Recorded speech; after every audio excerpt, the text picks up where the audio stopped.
আমি যেদিন থেকে এই পবিত্র প্রপঞ্চা গ্রহণ করেছি সেদিন থেকে আমি আমার নিজের স্বার্থের জন্য বিন্দু মাত্র কায়িক মানসিক পাচনিক ভাবে কোনো কিছু করি নাই। ইহা যদি মিথ্যা হয়, আমার রক্তভূমি হয়ে মৃত্যু হোক, অবিধি নরকে পতিত হোক, আর যেন কোনোদিন অবিধি নরক থেকে মুক্ত না হয়ে নির্বাণ দর্শন করতে না পারি। আর যদি আমি সত্যি স্বার্থ ত্যাগ করে থাকি, আমি নিজের জন্য বিন্দু পরিমাণ যদি কায়িক মানসিক পাচনিক ভাবে না করে থাকি, আমার যে কোনো মঙ্গল কর্ম পরিপূর্ণ হোক, সফল হোক। এই সত্য জগতে এমন একটি জিনিস যার উপর ভিত্তি করে এই জগৎ এখনো স্থিতিশীল। যেদিন সত্য থাকবে না, পৃথিবী ধ্বংস হয়ে যাবে। সত্য মূলে দাঁড়িয়ে যে কোনো প্রাণী প্রতিষ্ঠিত হতে পারে। সত্যের উপরে কিছুই নাই, সত্যই সবচেয়ে শক্তিশালী। তাই এই সত্য নামক গুণ প্রত্যেকের মধ্যে থাকতে হবে। ভগবান যদি নির্মাণ প্রদর্শনের রাস্তা দেখিয়েছেন, তাও তো সত্য, চতুরার্য সত্য। ওই সত্যের উপরে কোনো সত্য নাই, ওটা লোকোত্তর নির্মাণ মার্গের জন্য। তদ্রূপ ভাবে এই পৃথিবীতে যে লৌকিক সুখ শান্তির জন্য, তাতেও সত্যের প্রয়োজন। আপনারা জানেন, আর্য পুরুষগণের মূল শক্তি হচ্ছে সত্য। এই সত্যের উপর বিচরণ করে মহাপুরুষগণ আর্য পুরুষে পরিণত হন, অর্থাৎ নির্বাণ দর্শন করে থাকেন। তাই যারা মহাপুরুষ, তারা সত্যকে কোনোদিন হাতছাড়া করেন না। সত্য ক্রিয়া সত্য থেকে আসছে। যে কোনো একটা সত্য থাকলে সত্য ক্রিয়া করা যায়। ধরুন, আপনার মধ্যে একটা সত্য, কথার কথা, আপনি ছোটবেলা থেকে এই পর্যন্ত কোনো মাছ মাংস খান নাই। এটা যদি সত্য হয়, সেটার উপরেই আপনি দাঁড়িয়ে, সে সত্যের উপর দাঁড়িয়ে আপনি ক্রিয়া করতে পারেন, সেটাকে বলি সত্য ক্রিয়া। যেমন আমি ছোটবেলা থেকে আজ পর্যন্ত কোনো মাছ মাংস খাই না। এই সত্যের ফলে আমার এই হোক কামনা করতে পারে। আপনি যদি মনে করেন ছোটবেলা থেকে মিথ্যা কথা কোনোদিন বলেন না, আপনি সেই সত্যের উপর দাঁড়িয়ে সত্য ক্রিয়া করতে পারেন। আমি ছোটকাল থেকে কোনোদিন মিথ্যা কথা বলি নাই, যদি বলি থাকি এই হোক। যদি সত্য কথা, মিথ্যা কথা কোনোদিন না বলে থাকি, তাহলে আমার এই হোক। নিশ্চয় আপনার এই আশা পরিপূর্ণ হবেই। তাই আপনাদেরকে কথা প্রসঙ্গে বলবো সত্য ক্রিয়ার কথা। আমি 1994 সালে বার্মায় যখন যাই ভিক্ষু জীবন নিয়ে, আমি সেরকম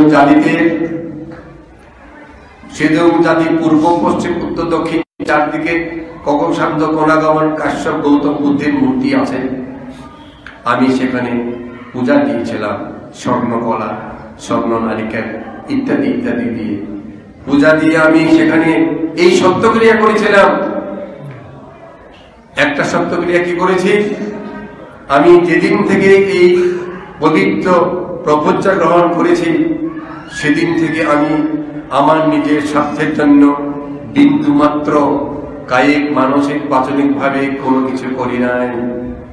ইহা যদি মিথ্যা হয়, আমার রক্তভূমি হয়ে মৃত্যু হোক, অবিধি নরকে পতিত হোক, আর যেন কোনোদিন অবিধি নরক থেকে মুক্ত না হয়ে নির্বাণ দর্শন করতে না পারি।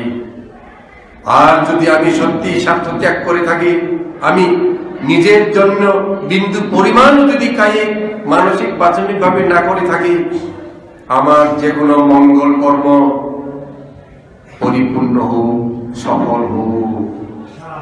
এই সত্য ক্রিয়া করেছি। তাই আমাকে অনেকেই জিজ্ঞেস করে, ভান্তে আপনি এতগুলো জাতি জ্ঞান বানিয়েছেন, টাকা কোথায় পান, পয়সা কোথায় পান, কে সাহায্য করে? এখন পর্যন্ত কে সাহায্য করে? সত্য ক্রিয়ার গুণ, ইহাই আমার সাহায্যদাতা। আমার মধ্যে সেই সত্য আছে। তাই যারা জিজ্ঞেস করে তাদেরকে বলি টাকার অভাব হবে না, আপনারা এই মন্ত্র শিখলেই হবে। কি মন্ত্র? এই শব্দগুলো। তখন কেউ করতে পারে।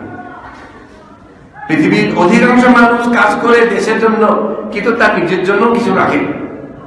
আমি দেশের জন্য, জাতির জন্য, বুদ্ধ শাস্ত্রের জন্য কাজ করছি, আমার জন্য কিছুই রাখি নাই। তাই আমি আজও কাজ করে যাচ্ছি। আমার হাতে সাফল্যের পতাকা এখন উদ্দিন। আরো একটা সত্যক্রিয়া আমি করে দিই। সেই সত্যক্রিয়া কি? আমি সেটাও বুদ্ধের সামনে সেরকম জাতিতে করছি। আমি বলেছি, আমি অনেক লোককে দীক্ষা দিয়েছি, অনেকেই আমার শিষ্য হয়েছে। আমি সকল শিষ্য শুধু নয়, যারা আমার সংস্পর্শে এসেছে সকলকে আমি সমান চোখে দেখি। চাকমা, বড়ুয়া, ত্রিপুরা, চাপ, তঞ্চেঙ্গিয়া, কুমি, খিয়াং, ম্রো, মারমা, আমি ভেদাভেদ করি না। আমার স্বজাতি বলে আমি কাছে টানি, আপন মনে করে একটু বেশি কিছু করে দিব, এটা আমি করি নাই। কায়িক মানসিক প্রাথমিক ভাবে করি নাই। যদি মিথ্যা কথা হয়ে থাকে, রক্তভূত হয়ে মৃত্যু হয়ে অভিজিতে পতিত হোক, আর কোনদিন যেন মুক্তি না পায়। আর সত্য সত্যই যদি আমি এই সকল জাতিকে সমান চোখে যদি দেখি, তাহলে আমার যে কোনো পুণ্য কর্ম সফল হোক, এই সত্য করে করেছি। তাই জাতিভেদ নিয়ে যদি কেউ আমার কথা বলে, আমাকে না জেনেই বলে। আমি জাতিভেদ কোনোদিনও করি নাই, বিন্দু মাত্র করি নাই। করো না দেখি তোমরা যারা জাতির জন্য কথা বলছো, আমার মতো এই সত্যক্রিয়া করতে পারো কিনা। আজকে তাই আর একটা সত্যক্রিয়া করবো আমি এই জাতিভেদ নিয়ে। আমি সেই প্রার্থনাটা করি নাই, আমার সেই জ্ঞান হয় নাই, এখন আমার সেই জ্ঞানটা হয়েছে। আজকে আমি এই সত্যক্রিয়া করছি যে এই চাকমা, মারমা, মনো, খ্যাং, ত্রিপুরা, চাপ, তঞ্চেঙ্গিয়া, মনো, সকলকে আমি সমান চোখে দেখি। যদি স্বজন প্রীতি অথবা কাকেও কম বেশি যদি দেখি, তাহলে আমার রক্তভূমি হয়ে মৃত্যু হয়ে অভিজিতে পতিত হব। আর যদি আমি সকলকে সমান চোখেই দেখি, সকলকে সমান অধিকার দিই, সকলকে সমান ভাবেই ভালোবাসি, সাহায্য করি, তাহলে আজ থেকে এই সত্য বলে দেব, মনুষ্য, ব্রহ্মা আমাকে ভালোবাসো, আমাকে আপন মনে করো, আমার সকল বিপদ থেকে আমাকে উদ্ধার করো। আজকে এই নতুন কথা সংযোজন করলাম। এইটা দেব, মনুষ্য, ব্রহ্মা আমাকে ভালোবাসো কথাটা বলিয়াই আজকে নতুন সংযোজন আমি করলাম, সত্যটি করলাম।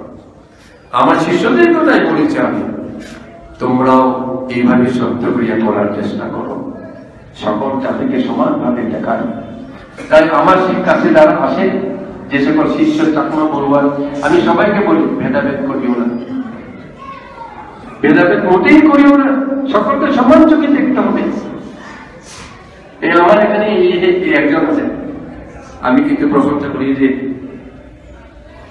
মহাবানিয়া, আমার গুরু সাইনের সাধক, তাকে প্রশংসা করেছে, বলছে বড়ুয়া শিষ্যদের মধ্যে তার অন্তর সবচেয়ে ভালো, কিরকম? ভেদাভেদ করে না। এই জন্য তাকে আমি যেমন ভালোবাসি, তাকে আমার দায়করাও ভালোবাসে, সবাই ভালোবাসে। ওই জিজ্ঞেস করে দেখো না, এই ছেলে, ওই আমাদের পুরান চেয়ারম্যান, থৈচকু মাস্টার, সবাই সবাই সালা সিং, এই পাঁচবঙ্গের বউ, সবাই ভালোবাসে। কেন? যেহেতু সবাইকে সমান চোখে দেখে। তাই আমার শিষ্যদেরকেও আমি সবসময় বলি, তোমরা যদি চাকমা হয়ে চাকমা চাকমা বলো, মারমা হয়ে মারমা মারমা বলো, আমার কাছে টিকতে পারবে না। তাই আমার অনেক শিষ্য টিকতে পারে নাই, অনেক চাকমা শিষ্য দুধ হয়ে গেছে, কারণ বাইরে দেখাই একরকম, ভিতরে চাকমা চাকমা চাকমা। তাই আমি এখানে আরো চাকমা আছে, ওদেরকে বলতেছি এগুলো করতে পারবে। আমার একজন বড়ুয়া, ত্রিপুরা, মারমা, চাকমা, এই চারজন বসে আছে, যে চার জাতি, এক জাতি নয়। এই যে এটা হলো বড়ুয়া, ও হলো ত্রিপুরা, ও মারমা, ওই ওদিকে চাকমা। হ্যাঁ, তাই আমি চাই বুদ্ধের এই শিক্ষা সবার অন্তরে বিকশিত হোক, সবাই এটা আচরণ করুক। সত্য ক্রিয়া তেমনি একটি শক্তিশালী গুণ,